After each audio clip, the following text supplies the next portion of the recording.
네, 박사님 그럼 간단한 자기소개랑 이 인공지능 기반 얼굴 정보 인식 기술에 대한 간단한 소개 한번 부탁드립니다. 인간 로봇 상호작용 연구실의 장재윤 연구원입니다. 저희가 개발한 얼굴 정보 인식 기술 같은 경우에는 이제는 사회 속에 많이 들어와서 많이들 들어보신 기술일 것 같습니다. 사람들은 서로 간의 얼굴의 형태를 경험을 통해서 기억을 하고 학습을 하게 됩니다. 이러한 과정을 컴퓨터가 적용할 수 있도록 디지털화한 기술이 얼굴 정보 인식 기술이라고 할 수 있겠습니다. 그러면 해당 기술을 개발하시게 된 배경을 말씀해 주세요. 네, 현대 사회에서는 개인 인증이 너무나 필수적인 요소가 되었습니다. 저희가 지금 사용하는 스마트폰만 같은 경우에도 하루에도 수십 번씩 본인 인증이 이루어지고 있죠. 하지만 흔히들 사용하는 지문인식 같은 경우에는 접촉식이라는 한계점이 있습니다. 본인이 혼자 사용하는 개인 디바이스의 경우에는 문제가 없지만 이제 모두가 같이 사용하는 공공적인 환경에서는 접촉식이라는 한계가 너무 명확합니다. 그래서 저희는 비접촉식의 영상 기반의 인식 기술을 개발하게 되었습니다. 그러면 해당 기술을 앞으로 어떻게 활용하실지 계획이 있으시면 말씀해 주시기 바랍니다. 아직은 얼굴 정보 인식 기술이 노트북이나 스마트폰 등의 인증 정도로만 사용되고 있습니다. 이는 외부 환경이 제한되지 않은 환경에서는 그 한계가 명확하기 때문입니다. 하지만 그런 한계가 조금씩 극복되고 있습니다. 그래서 그런 한계가 완전히 극복되면 더욱더 많은 방향의 활용이 가능할 것으로 생각됩니다. 예를 들어 엘리베이터를 탑승했을 때 그 사람이 살고 있는 층의 버튼을 자동으로 눌러준다거나 매장에 입장했을 때 그 사람이 자주 사용하던 또는 자주 구매하던 물건들을 추천해주는 등의 다양한 방면으로 활용이 가능할 것으로 예상되고 있습니다. 네, 그러면 얼굴 정보 인식 기술을 했던 인간 로봇 상호작용 연구실의 장재윤이었습니다. 감사합니다. 네, 박사님 그럼 자기소개와 치환 민원응대 폴봇 기술에 대한 간단한 소개 부탁드립니다. 저는 엣지리 공공안전진흥화 연구실에서 연구를 하고 있는 박윤성 선임연구원이고요. 치안민원응대를 위한 폴봇 기술은 182 경찰민원 콜센터에서 이루어지는 반복되고 단순한 민원들을 AI 기술을 적용해서 좀 자동화해보자 이런 기술들이고요. 실제로 이 기술 안에는 저희가 그동안에 봐왔던 음성인식 기술, 음성 발화 기술, 그리고 이제 대화를 이해하고 분석하고 이제 맥락을 이해하는 기술 이런 것들이 많이 들어가 있고요.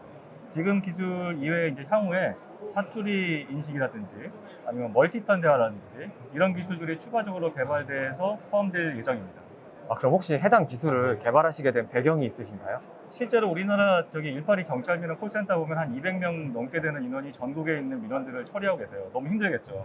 그분들이 한 연간 300만 건, 그리고 하루에 한 80만 건 정도 이상을 처리하고 계시는데 그런 부분을 이제 AI 기술을 정해서 좀 자동화하면 상담관들도 상당히 편하고 복잡하고 전문화된 민원 응대를 해야 되는 거에 집중하실 수 있고, 그리고 이제 민원인 입장에서 보면은 24시간 언제든지 자기가 궁금한 거, 밤에도 갑자기 전화해서 내가 보이스피싱 한 것 같은데 어떻게 신고해야 되지? 이런 것도 물어볼 수 있고, 이런 여러 가지 부분에서 상당히 기대 효과가 크다고 볼 수 있습니다. 그럼 앞으로 해당 기술이 어떻게 우리 사회에 이바지하고 활용될 수 있을지 방안을 말씀해 주시기 바랍니다. 네, 일단은 지금 인공지능 시대잖아요. 그러니까 많은 사람들이 앞으로는 인간이 해야 될 일을 하게 될 거고, 그러니까 단순한 것들을 좀 기계가 대신 해주면서 그것들로 나올 수 있는 시너지들을 인간이 다시 혜택을 누릴 수 있는 사회가 되어야 되잖아요. 일단 기본적으로 저희 이 기술은 질의응답 과정을 갖는 모든 시스템에 들어갈 수가 있고요. 제 개인적으로 보는 거는 이제 교육 분야, 그리고 관광 분야, 이런 데 정보를 바로 얻고자 할 때 언제든지 정보가 필요하잖아요. 그런 분야를 중점적으로 확산이 될 거라 보고요. 조금 더 인공지능 기술이 발달을 하게 되면 좀 더 다양한 분야, 그리고 이제 저희 영상 기술 같은 것과 포함되면 또 다른 것들이 아마 나오지 않을까 이렇게 생각하고 있습니다. 네, 지금까지 치안민원응대 폴봇 기술을 설명한 박윤선 박사였습니다. 감사합니다. 네, 박사님 자기소개와 지능형 범죄 위험도 예측 및 대응 기술에 대한 간단한 소개 부탁드립니다. 국방안전 ICT 연구단 단장을 맡고 있는 이용태라고 합니다.